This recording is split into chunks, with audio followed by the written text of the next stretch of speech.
Hello everyone. Before I get started with this video, I just wanted to talk about something I brought up on a community post the other day.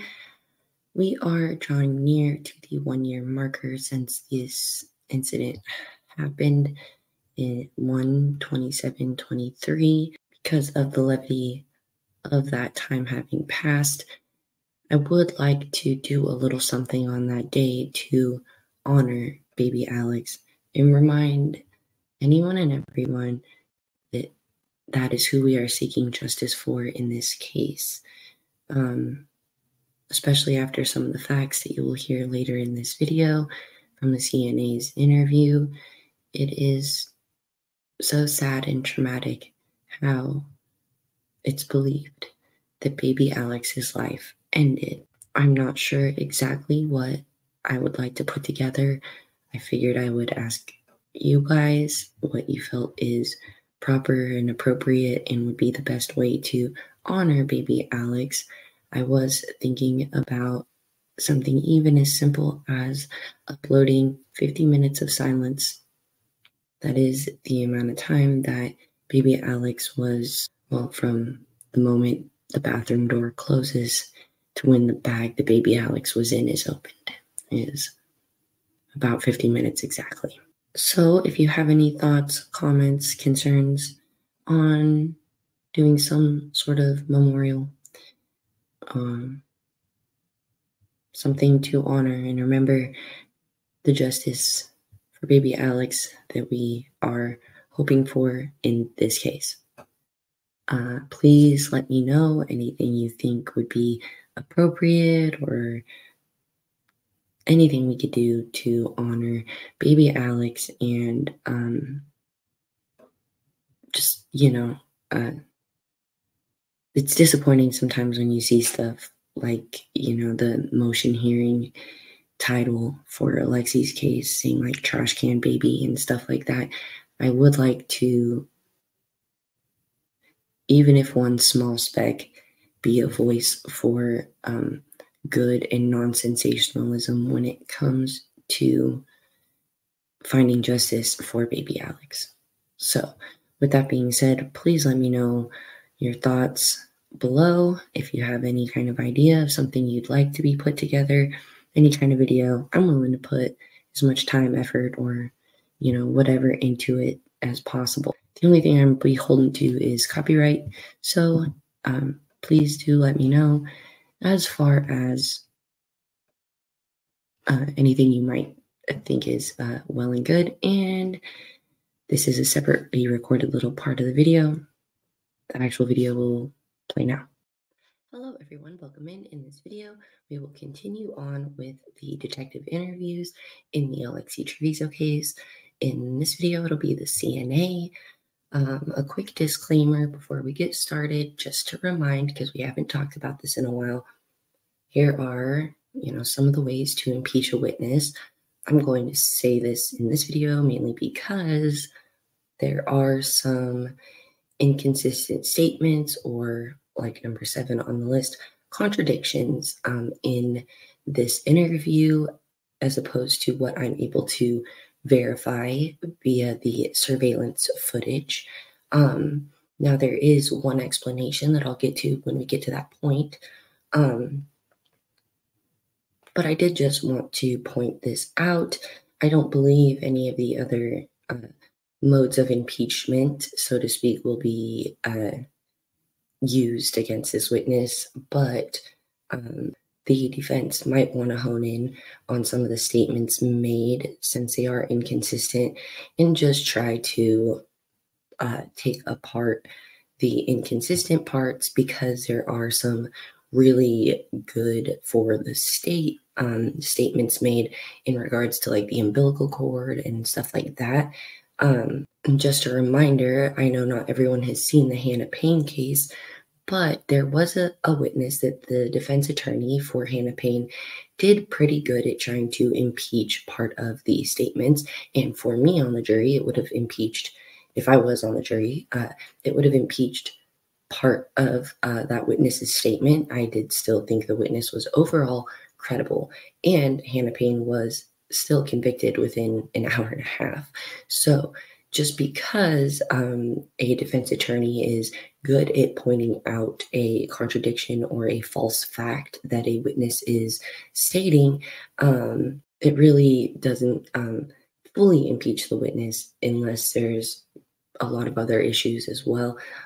So that witness was one of the key witnesses in the Hannah Payne case. It was the young woman who saw the second incident where Hannah Payne blocked in the guy and basically, got out of her car all crazy. The witness had said that Hannah Payne jumped like a concrete median triangle thing for like a merging lane, and the defense attorney was able to prove that that did not happen and was not necessary for the actions for Hannah to block in the man's vehicle. But overall, just because she didn't hop the median doesn't mean she wasn't guilty of all the other charges, the malice murder and everything else that she was charged with. Similar to Alexee, just because one witness or some witnesses have a few inconsistent statements, will it be enough to put reasonable doubt on Alexee's actions? Because remember, in the criminal case, the hospital, the doctor, they're not on trial at all. They are simply, their whole part in this is, will they be more believable to a jury as to what happened that night than Alexee, okay, and her defense, okay? So with that being said, it's just my small disclaimer, because I'm going to be a little hard on this witness. We have to be prepared, and we can't gloss over facts when they're not good for us either. We do have a lot of good facts for us in this case, but we have to address things head on. So I am going to throw out some reasons that will sound maybe mean, because she seems very nice. I don't want to be mean to her, but depending on how desperate the defense is to pick apart witnesses in this case, they could try to impeach her and ask her some harsher questions, or questions that catch her up, so to speak, and make her seem like she doesn't know what she's talking about. So let's get into it. I have this on 1.25 speed, so it's a little bit fast, but not so fast that everyone seems like they're talking gibberish. I'm probably going to pause it pretty much right off the bat, because that's when the most inconsistent statement is. And one of the other statements I'll refer back to, because it's technically inconsistent as well. Could you just start from the beginning? And if we have any questions, sorry if I interrupt you. I just have a habit of doing that sometimes. Okay, what happened that night? So so January 27th, the incident happened like 3 in the morning, from when you first had contact with the patient to when you last had contact with the patient. I actually had contact was with the baby. Okay. She had buzzed to go to the bathroom, so one of the nurses was going in there anyways, because she was going to set up for them to do pap smear and everything. So she was like, "I'll go ahead and disconnect her," and she'd go to the bathroom. So I was like, "All right." So she. Okay, so just really quick, this is the first, what I believe to be inconsistent statement.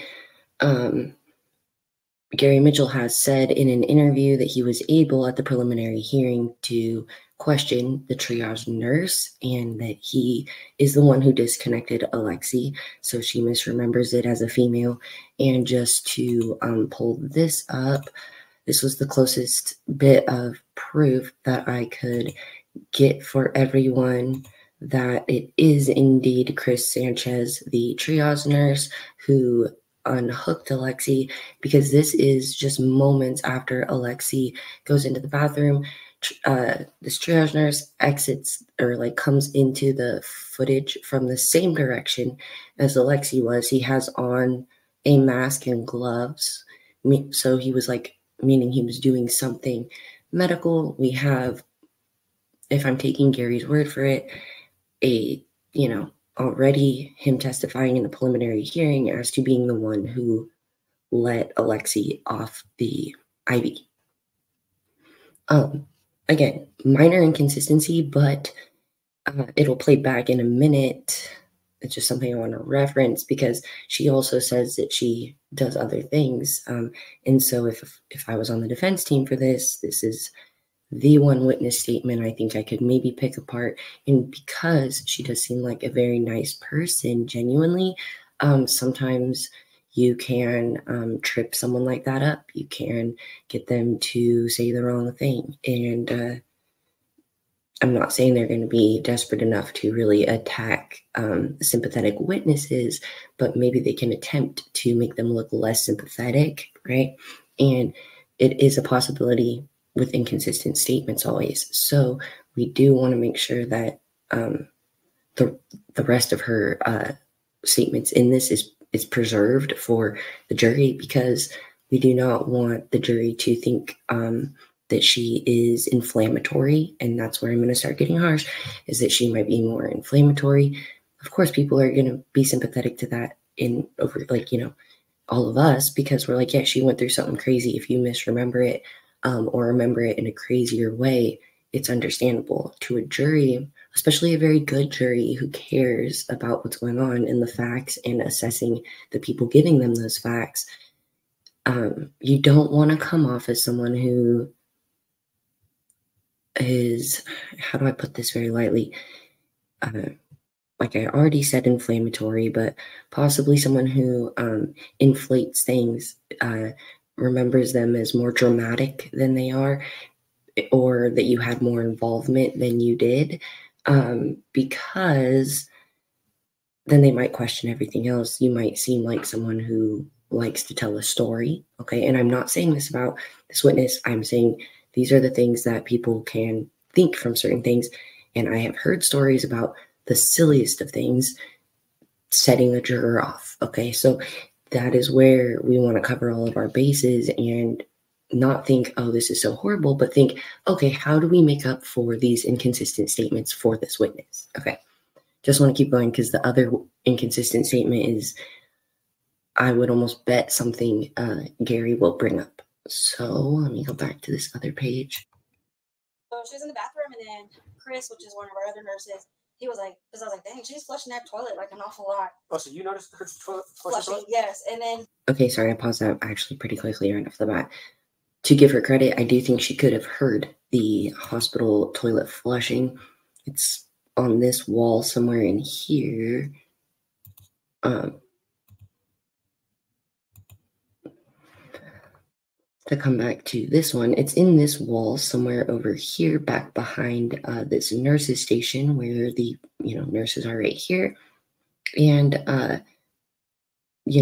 it was powerful enough to allegedly flush the placenta. So I do think it's a pretty strong toilet. I know it sounds silly to have to pick that apart, but I do think it is very possible she heard the toilet flushing and that they talked about it. So that's not inconsistent. and he was like, well, damn. So I went and I knocked on the door, and I said, are you okay? And she said, yes, I'm fine. I'm just having a hard time going to the bathroom, is what she replied. So I was like, okay. And then, now, this is one of the worst statements, so to speak, for me. I have watched this footage, the hallway surveillance footage and the body cam footage, multiple times. I have watched this surveillance footage and the body cam footage for I don't even know how many hours to put together the first two videos of Alexee's movements in the hospital, and then the police and hospital staff's movements on the night of the incident.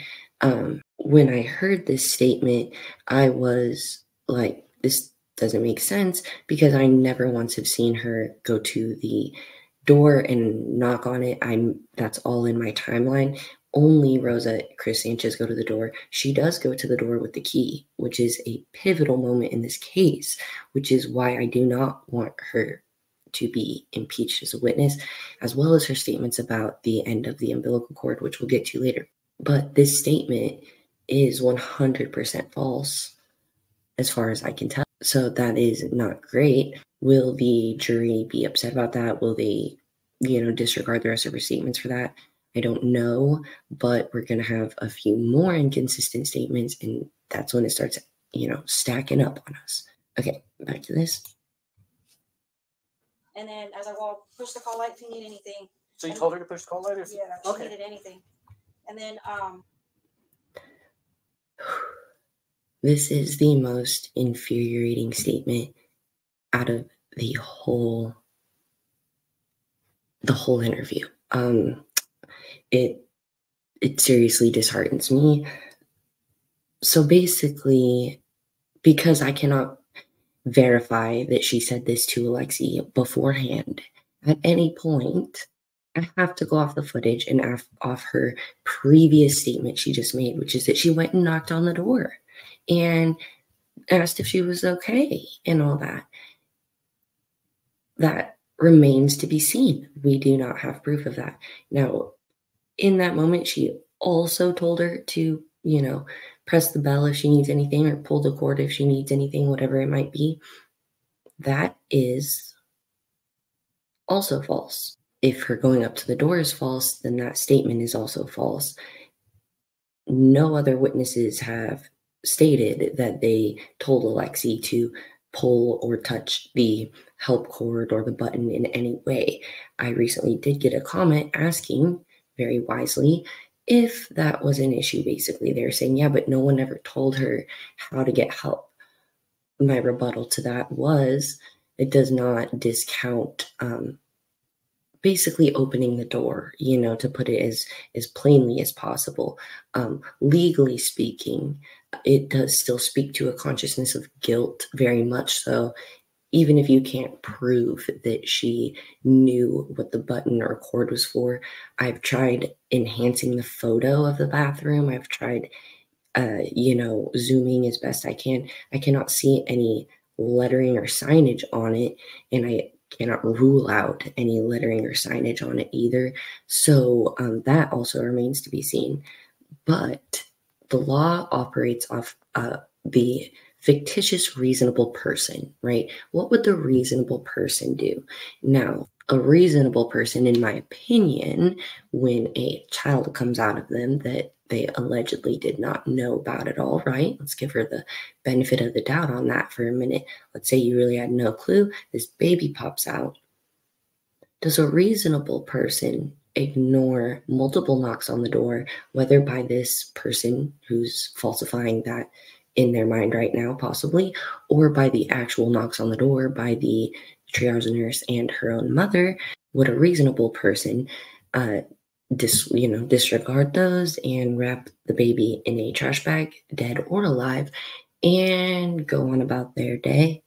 The consciousness of guilt is still there with or without the pull cord, but you do not want doubt about that in the jury's mind. That, oh, someone should have told her. They should have informed her before she went to the bathroom.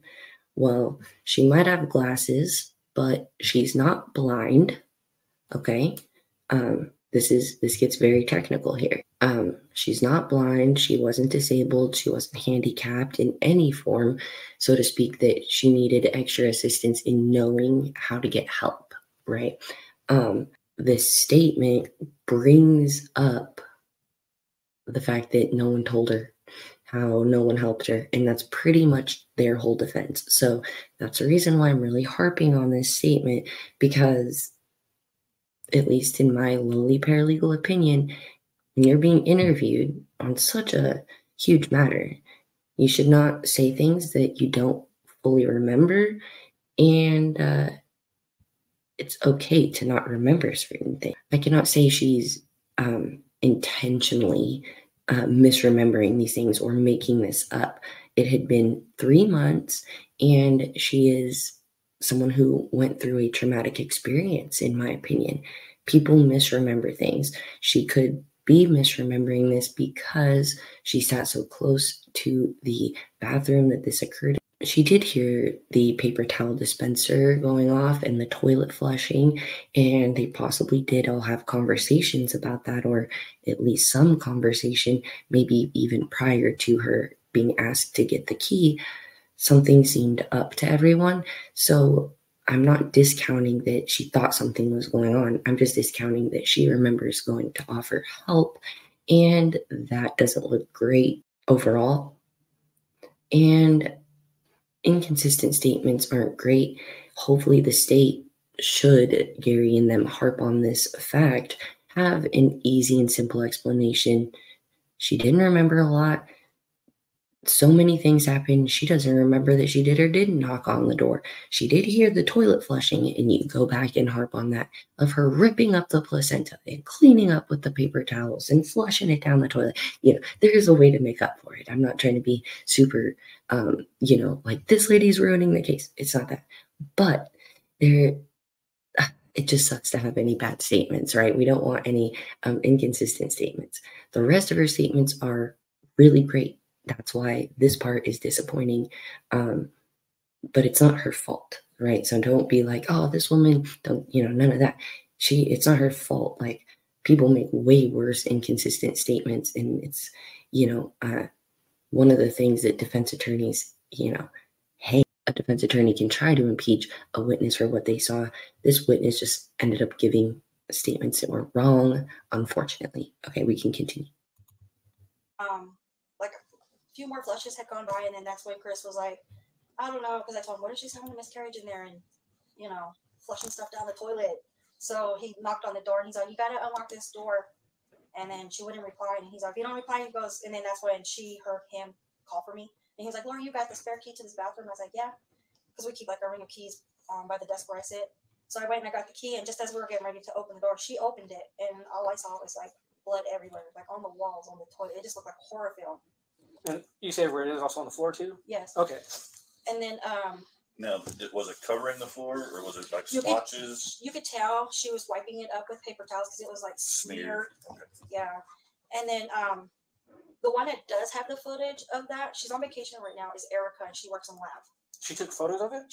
Before, because she was like, whoa, this is like... I didn't know that. Yes, huh. And I didn't know that either until just recently. And who is that, Erica? All right, again, another pretty quick pause. My apologies. This gets into a question that I am asked a whole lot about. This is one of the more interesting aspects to this. That, let me put this way, I have had to try and defend you know, that this lab tech, Erica, had these movements. It has been noticed by, you know, all of the astute people that her interview's missing. It did not come out with the request for this information, right? These interviews and the footage in this case. There are a few reasons for that, which I'm not going to get into in this video. It deserves its own whole explanation because it gets into HIPAA and a whole bunch of other things. Now,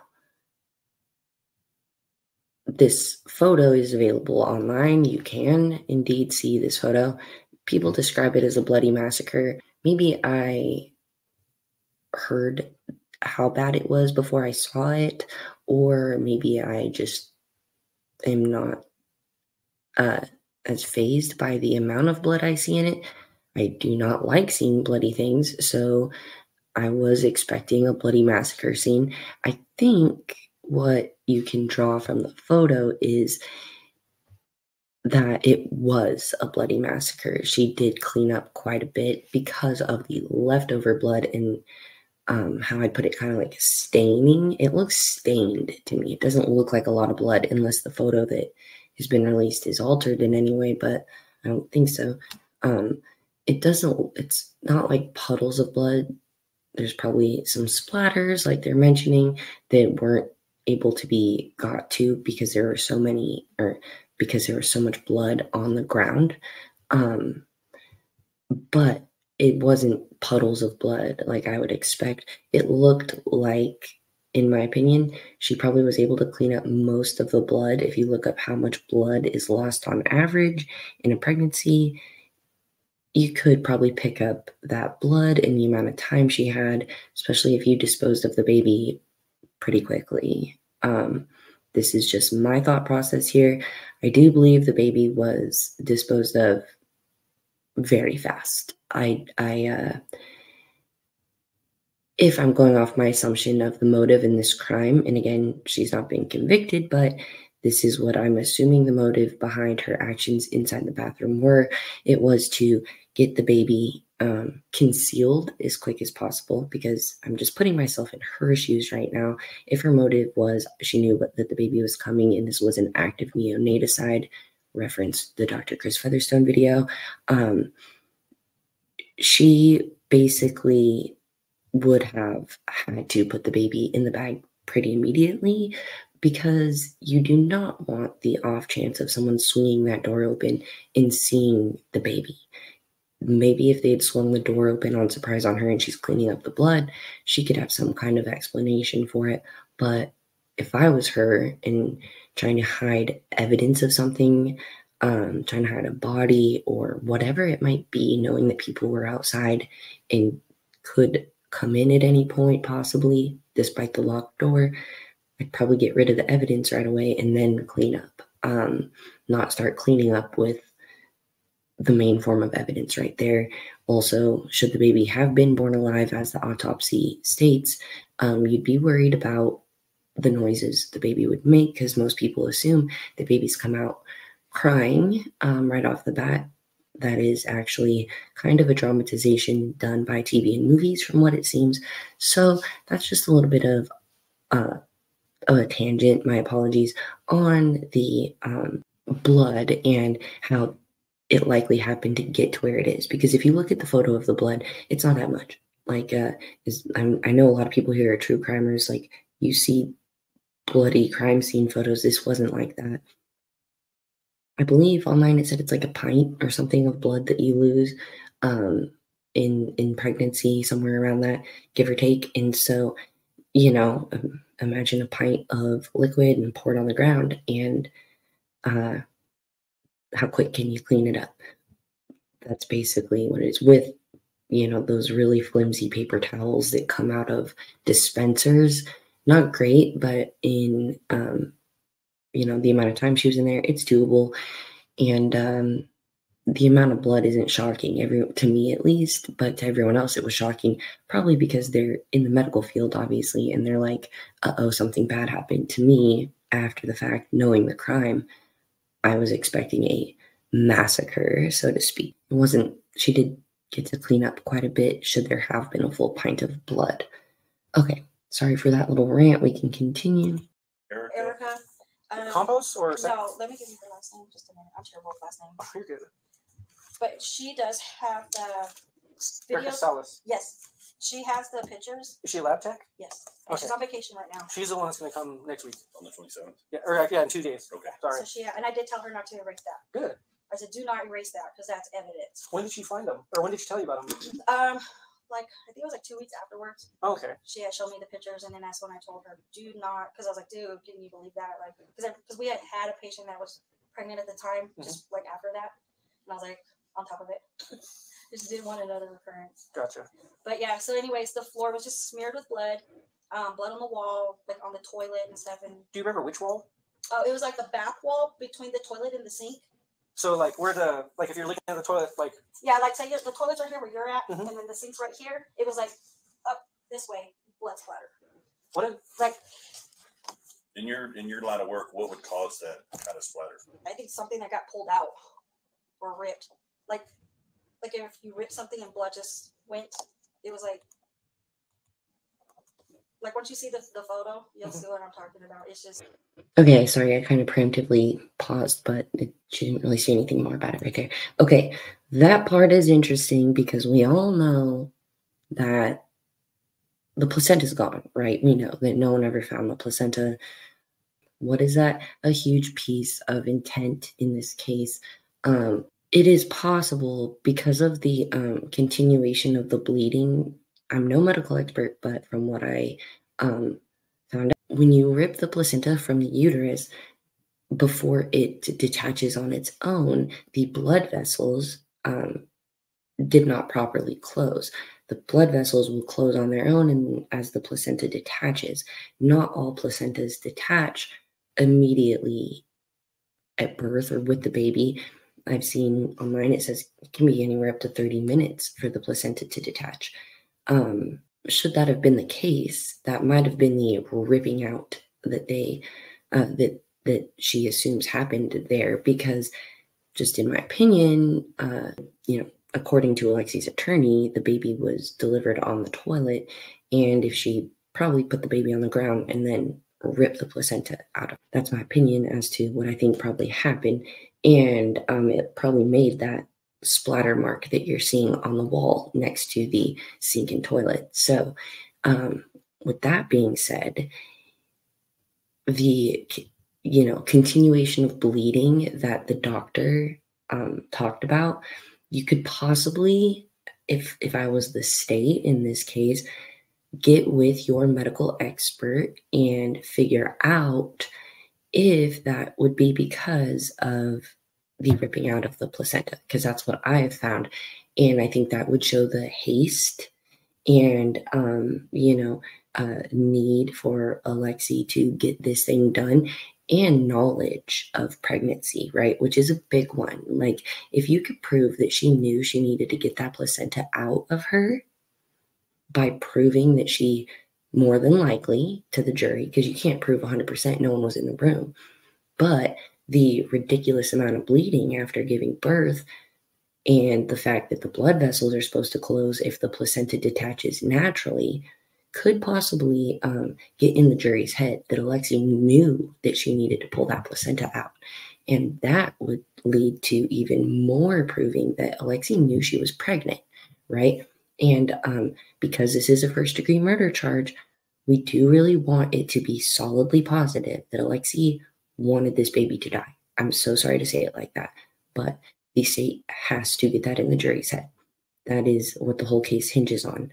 I am working on right now a comparison, because on Reddit, I see a lot of people saying that Alexee will walk, likely because of the Brooke Schuyler Richardson and the Casey Anthony cases. I am going to present and dissect how and why Alexee's case is indeed very, very different from their cases, not only with time, but with inconsistent statements as to the experts in that case for the state when it comes to Brooke Schuyler Richardson, which completely took away her police interview. So there's a lot of reason as to why I think those aren't comparable cases, other than the fact that someone in those cases allegedly hurt their children, right? A mom who hurt their baby, right? I will be working on that in the future, but I do think that how the state in Casey Anthony's case didn't meet their burden for the charges, I don't think that is as likely in Alexee's case. And I think that the pulling out of the placenta and ripping it up is a big deal. Just ripping it up, people are upset about. You see in comments, they're like, that's savage, But further than that, it is also indicative of knowledge of the pregnancy and needing to dispose of evidence of it if she pulled the placenta out. That's just my opinion. And if I was the state, that's where I would go with it. We can continue. I might put this on 1.5 because I am taking forever. So if you say like rip like something like that? Yeah, like when you rip something, or if you cut something and you go like you swing your hand and blood just splatters. Okay, so that's how it looks. Oh, okay. Yeah. And that'd be on. So this is north. That's east. It'd be on the west wall. The back wall. Yeah. So because like the call button's on the south wall, so it'd be on the west wall. Yeah. Yeah, because the bathroom was like this. Yes. Here's the door. Yes, and then there was the toilet, and then the sink. Yeah, and it was up on this wall. And then the call button. Yeah, there was like in between here was the blood splatter, and then there was trickles of blood on the wastebasket that was right here in this area, and then there was like smeared blood all over the floor. Oh. Yeah, we just kept hearing the paper towel dispenser going and toilet flushing. So yeah, when we opened up the door, we saw that, and then I noticed she had bloody footprints as she was leaving, going back to the room that we had put her in. So I had called housekeeping, which was Leela, and I was like, hey, Leela, I'm sorry to bother you. I said, but I think this patient just had a miscarriage in her bathroom, and she left like a mess. If you could come and clean it. And she said, okay. So she came down, and she started cleaning it, and then she went to pick up the wastebasket, and then she put the basket down, and she yelled for me, and she was like, oh, come here, the wastebasket's heavy. And I was like, what do you mean the wastebasket's heavy? So when I picked it up, and I moved it towards the door, I was like, shit, it is heavy. So I pulled it out, because it had like a fresh liner inside, so we didn't think nothing of it, because we looked. So when I pulled the liner out, there was like paper towels, and we had rolled trash bags already in there, but she had grabbed a few and I balled them up and put them on top of him. So when I removed them, that's when I noticed the baby on the bottom of the trash can just wrapped in the bag, like That's when I noticed the baby on the bottom of the trash can, just wrapped in the bag. Like she had it tight, like because it, and put them on. Okay, I'm gonna go back and slow it down just for this statement. Okay, so right here, this is important because we're getting into how the baby was found. Each individual person has their own ways of describing everything. I think she's pretty thorough on this. This is why I was upset about other inconsistent statements, contradicting statements, because the rest of this is pretty surefire, solid statements and hopefully testimony eventually. And so I don't like to have a weakness in our strategy. I'm not saying she herself is a full-on weakness, just those couple of statements. But the rest of this is so descriptive and thorough and caring that it will likely and hopefully can make up for any kind of dirt that the defense might try and throw on the inconsistent statements to impeach this witness. Again, you do have to be ready for that. Gary is being paid to do his job. He cannot be an effective assistance of counsel. He has to try to impeach these witnesses. So that's why I'm trying to prepare, because if I'm him or his team or his paralegal, I am looking at these statements and preparing a way to try and make her sound not great. So the rest of this is very strong and descriptive, and that is good. She's about to describe finding the baby. We want to hear this pretty accurately. Trash bags already in there, but she had grabbed a few and like balled them up and put them on top of him. So when I removed them, that's when I noticed the baby on the bottom of the trash can, just wrapped in the bag. Like she had it tight, like because it was the top was twisted and then like tucked under, like so it wouldn't open up. So basically, these actions, they are the intent. I know we've talked about intent on videos here. These are the ways that the state will prove or possibly prove that Alexee intended for baby Alex to suffocate in the bag and die. It's so hard to talk about this portion of it, but these are the facts, okay?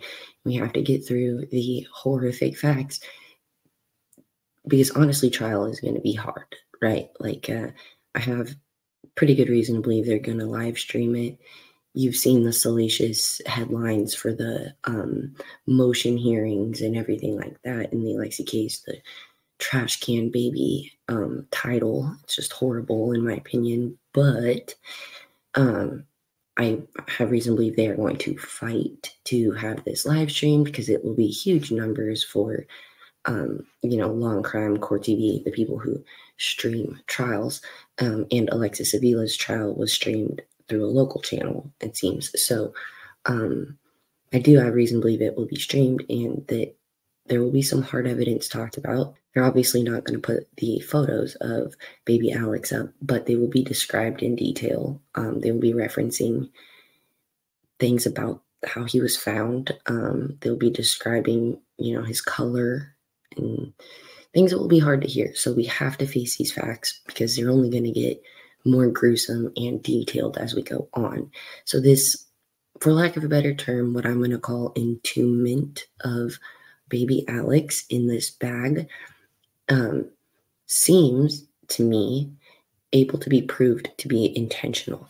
And how she just described it is very vivid in my head. This description was very vivid to me for some reason. How she talked about it being twisted so tight, it just really stuck out to me.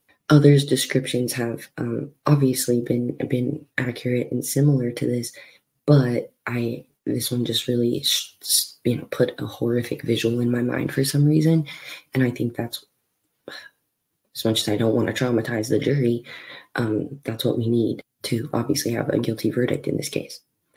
Okay, we can continue, because I think she continues to describe this very well. basically, if you Like when you grab trash and you like swing it. and then you fold it over to Mhm. like put it down or whatever. Yeah, that's how it went. And it was clear. It was a clear bag. bag. Yeah, it's one of those clear bags. So you So it was a saw. hospital liner.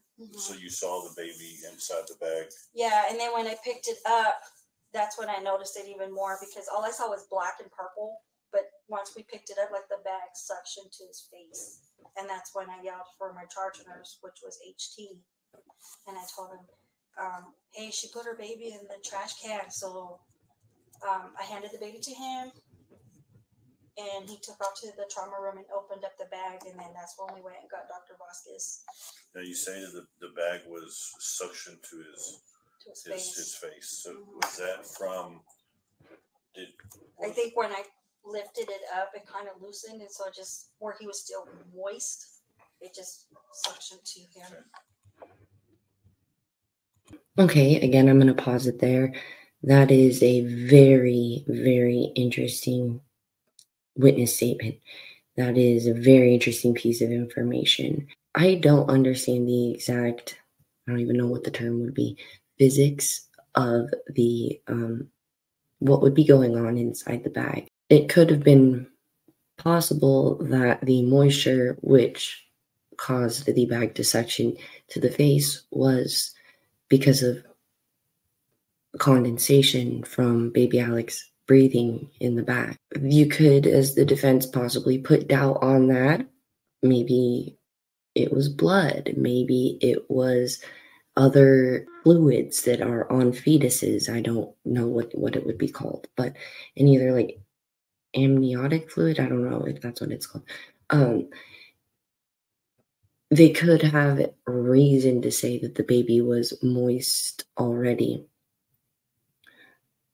Could the state use this statement to prove that the baby was indeed breathing and causing condensation in that bag? But if it is possible that the baby's breath caused the condensation on the bag, then who knows? I do believe that hospitals are pretty cold. And it was January at night, gets below freezing in Artesia, New Mexico.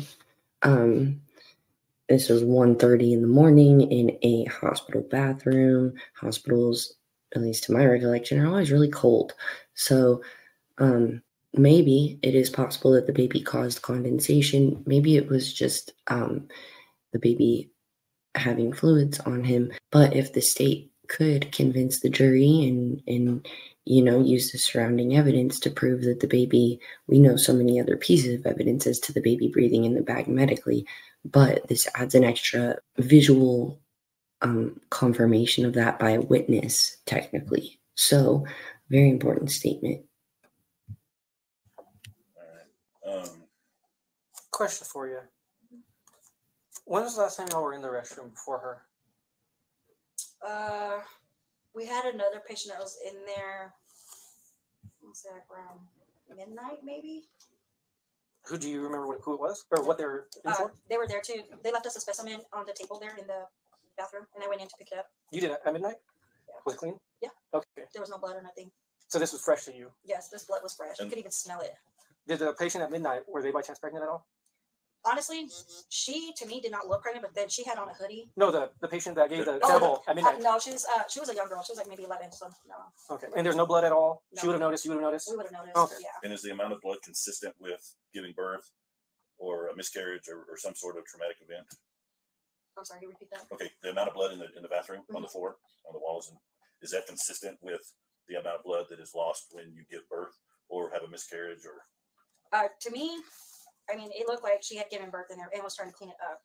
Like it wasn't that much blood on the floor, but you could tell she was cleaning it up because it was like smeared and somewhat cleaned up a little bit.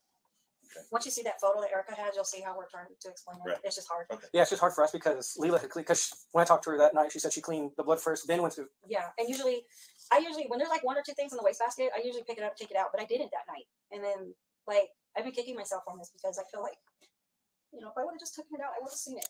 Well, no one prepares for that type of thing. You know what I mean? Most people don't act like that. So don't blame yourself for it. Yeah. Because it's not a natural thing to do. I mean, it's just hard because I'm a mother, I'm a grandmother.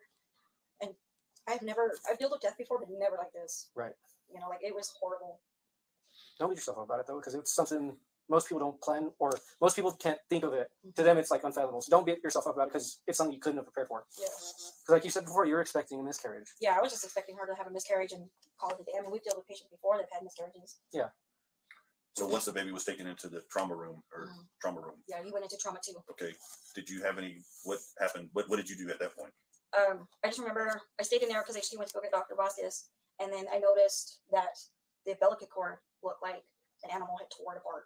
Like, you know, have you ever eaten string cheese? Like, you know, when you twist it, that's how the bottom of the umbilical cord looked. And I just remember it caught my eye, and I was like, God, I was like, this chick really ripped this thing apart, because those things are hard to cut. Right.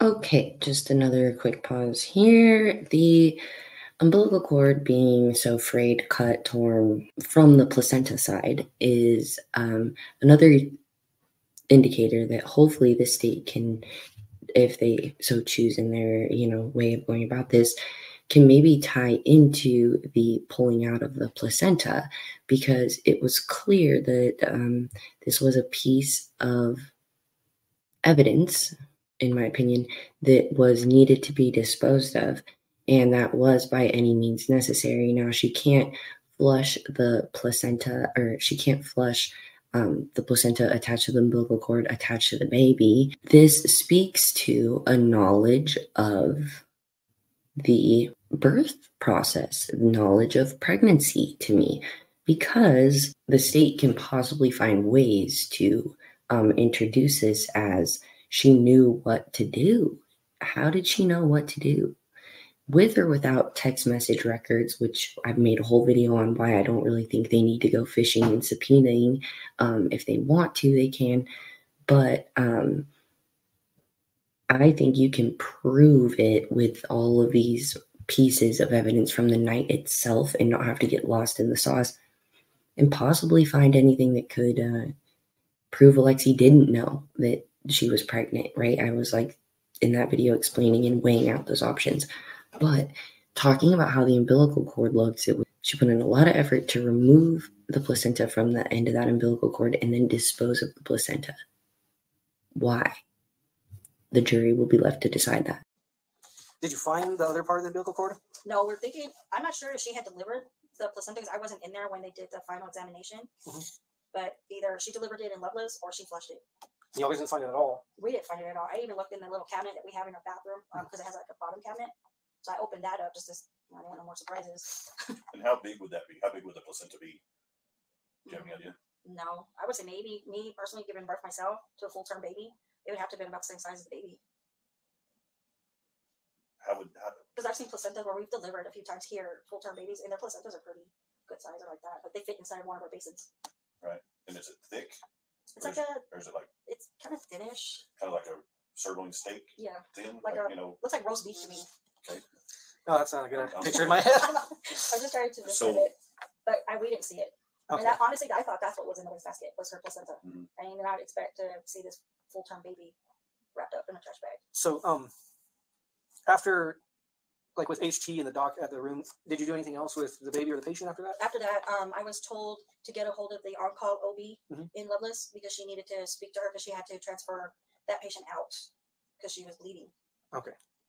And so you don't want to talk to the OB? I was the one that got a hold of the Loveless hospitalist. I believe her name was Stephanie.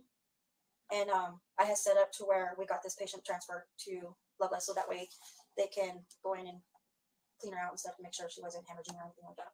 Okay. After that, any other involvement? The only time I saw the patient was when I went in to have her sign her paperwork, the teleforms that she has to sign, so because flight crew was on their way to transport her. That was the only time I had any. Did she say anything? She just cried. She was just crying? Because there was 2 police officers in the room with her at the time. Okay. How many times did you hear the toilet flush, you think? More than 10 times. Because that's when I was like, dude, something's going on in there. Okay. And so that's because over 10 times, and you're like, and how long, what span of time did the toilet flush? It was like, once it flushed, she waited a few minutes, and then she'd flush it again. And like, how long do you think that was? Like, if you had to give a guess, how long do you think it was the whole time? Out of the whole time between the flushing? No, like all the time she went into the bathroom, the time she came out. Oh, maybe 15, 20 minutes. And how long of that was she flushing? About maybe 10 minutes of her being in there. just constant flushing. So 10 minutes of constant flushing, or 15 minutes being in there. Yeah. Yeah, because when she ran to the bathroom, I did see her pass me. Because I remember I told the girls, because she had her hand on her crotch and one on her butt, and she was running to the bathroom, and I was like, damn, I guess we gotta go. And because one of the lab tech, Erica, was sitting there, and we were talking. Okay, this is one of the statements that I really, really hope that the state can maybe, hone in on, as well as it's going to be a hard statement to prove. But she says that she saw Alexee running with her hand on her crotch and her butt. On the hallway surveillance footage, you see Alexee's hand on her butt, cupping her butt, but you do not see on her crotch. For the defense, that is better than not, because it maybe leads to the whole she thought she had to poop thing, and maybe she thought poop was coming out of her butt. Not sure how she could think that, but it is what it is. That's their defense, McDonald's and poop butt. So she essentially says here that she saw the hand on the crotch and on the butt. I do not want her to be impeached as a witness or to be thought to have inflating statements by the jury, because this is a great statement. We don't have proof of it other than her statement, who she may have turned and said that to. But if we can prove that, and she can testify on the stand unwaveringly that Alexee had her hand on her crotch and on her butt, I think that proves that she knew a baby was coming out of her. Maybe that's just my opinion, but it takes away she thought she had to poop. That's my opinion on that. If you can prove that she was cupping herself both ways, and maybe you say, obviously on the footage, she's getting closer to the door, so she reaches for the door. That's why her hand has been removed from the front of her crotch. But when she came from the other part down the hallway running, who knows how far from it was in her hospital room door to when she gets on footage, maybe she was running, cupping the baby inside of her, right? So with both hands, I do find that to be a very, very important statement. I want her statements to all make it in and be believed, right? So that's why this is one of the more important witness statements that we have right now. And when it comes to the cupping of the front and back, I think that is a big deal. Maybe let me know what you think about that. Am I just reading too much into that? But if I was on the jury, I would be like, if she was cupping the front and the back, she had to know a baby was coming out. And that lady swears she saw it. And I can believe that lady, right? So that's why, again, very important. We're getting to the end here. Sorry I've taken so long. Talking, and she was like, dang. She was like, really? And that's when we noticed she was in there for quite some time. So I don't know if maybe the baby was already coming out and she just ran to the bathroom as fast as she could, or what. So for any other patient there, do you think anyone else could have delivered that baby? We would have known. You would have known? Okay. Was there any other pregnant people on the that ER night? that night? No. And you said the last patient to visit was a 11-year-old female that gave you all a sample? Yeah. And her mom went in there with her. And you were the last one in the restroom prior to... That I know of, yeah. That you know of? Okay. All right. And you didn't notice anything like that, right? Okay. Just got to make sure. No, I didn't notice nothing like that in there when we go to get urine from the bathroom. And I mean, patients were in and out of that bathroom. So I'm thinking, like, even the males, if they would have seen something like that, they would have sauld said, hey. Especially a dude like, hey, what happened? This bathroom's disgusting, you know. Right. Is there anything you think we should know that we haven't asked you? No. No? Okay, well. I gave you guys everything I pretty much know. I mean, that's just something I'm never going to forget. Right. Well, I appreciate you telling me about Erica, because we didn't, we took photos after everything was clean. I didn't even know there was photos. So that's news to me. Yeah, and then I had forgotten your name. And then I was like, and I hadn't seen any of the other officers that were there that night. So I was like, oh, shit, who the hell do I call? And then I figured, well, they'll get a hold of us. Yeah. And then I thought, well, that's why I told Erica, do not erase those. Right. That's evidence that they need. It is. It would be really helpful. Because once we noticed that's when I had housekeeping stop her cleaning. And I go, that's crazy.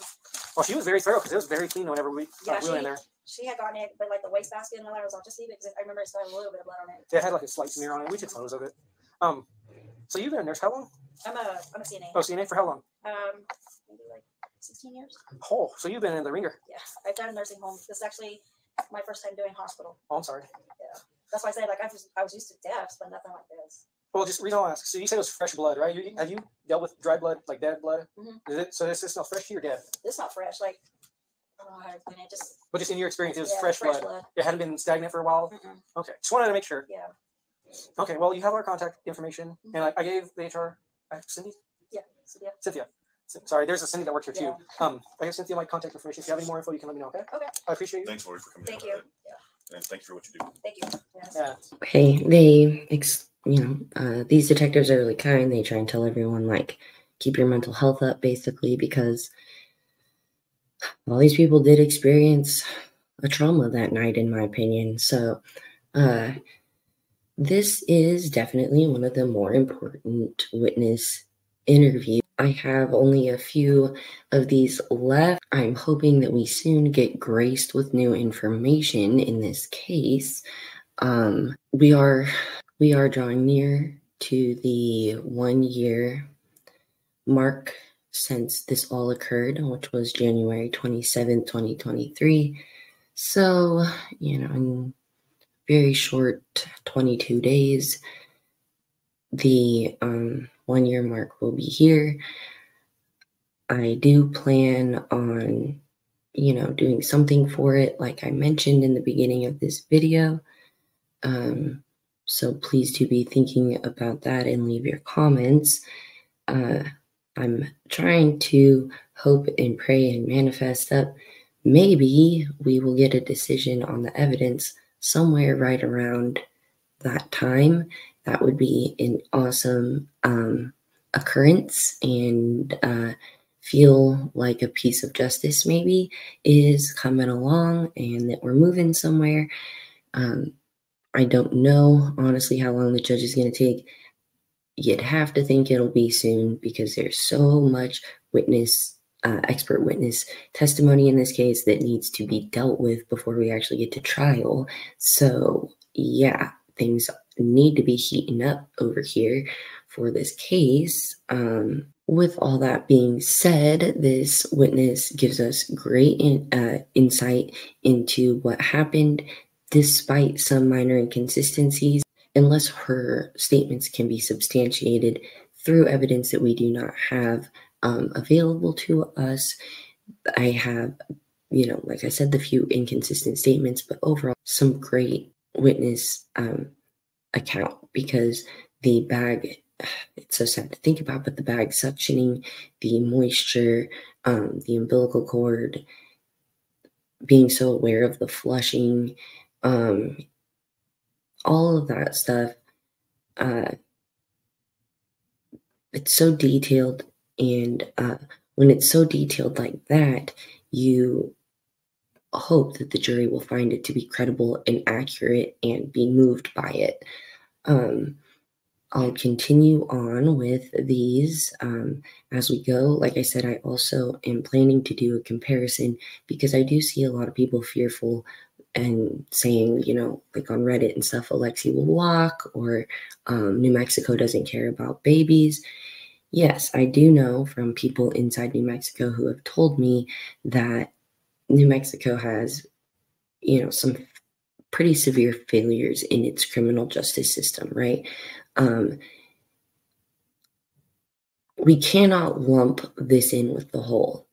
We have, in this case, so much evidence proving towards the intent of Alexee that night and the guilt that will likely be found by the jury, in my opinion, that it's not a one-off case. And Gary Mitchell, though he takes a lot of cases and a lot of horrific cases, he is not always effective. I'm not trying to disparage Gary Mitchell.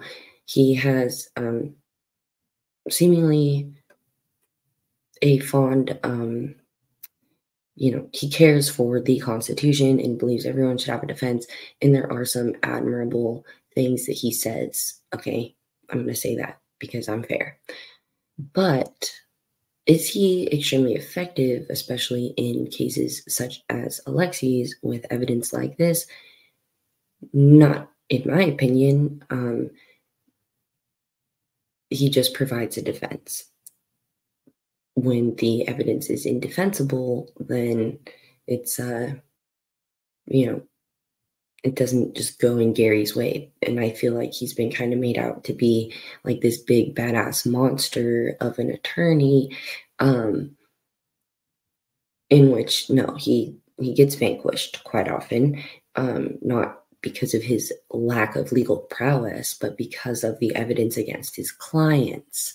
And those are bars that no attorney can get over, without doing something that can get you in serious trouble, like burying evidence or intimidating witnesses, And so, and I'm definitely not saying that Gary's doing that. So these are the bars that attorneys even can't get over, the best of the best, when the evidence is so clear. It's like you did it on tape, basically. It was behind this door, but Alexee definitely basically did it all on film and admitted to it all on film. And the thing she admits to before even being questioned or told she's detained by law enforcement, meaning when the doctor goes in, simply says, "We found a dead baby in the trash," and Alexee volunteers an admission of having been the one who put the baby there, right? Nothing was crying. She starts alibying the situation, in my opinion. And no one asked her to do that. No one told her to confess. The simple presence of law enforcement is not enough to say you have been coerced or that you need to be Mirandized. So even though I do believe after they tell Alexee she's in custody, all statements made after that are likely to be thrown out. Do they have to be? Not necessarily, but to err on the side of caution, the judge will likely throw that out. But so much happens before she's told she can't leave. Rosa basically interrogates her in front of one of them. All the admissions are made before she's in custody, essentially. So we do have a lot of evidence against Alexee, period. And then these witness statements just help clarify the state of baby Alex and the deception that Alexee may or may not have perpetrated on the staff. So if you, like many, are still confused on how or why she may have done this, I do urge you to look at Dr. Chris Featherstone's video on Alexee, specifically talking about neonaticide, a concept I knew nothing about before covering this case, because again, it is very hard to believe or understand, but he says himself as, a forensic expert, that when it comes to neonaticide, women often use suffocation as the means of killing the baby. So just an eerie, similarity to what happened with Alexee and baby Alex, allegedly, according to the autopsy. I could talk about the implied guilt in Alexee's actions all day, but I will leave it there. I will continue on with this series. We only have a few more left, and then hopefully the evidence will be out. Thank you so much if you've made it this far in this video. If you have any comments, questions, or concerns, please leave them down below and I will get back to you as soon as possible. And I do genuinely enjoy the conversation. If you're interested in following the Alexee Trevizo case to trial, please subscribe as I'll be covering it all along the way with a legal focus. It's your Friday. I'll see you in the next video. Okay, bye.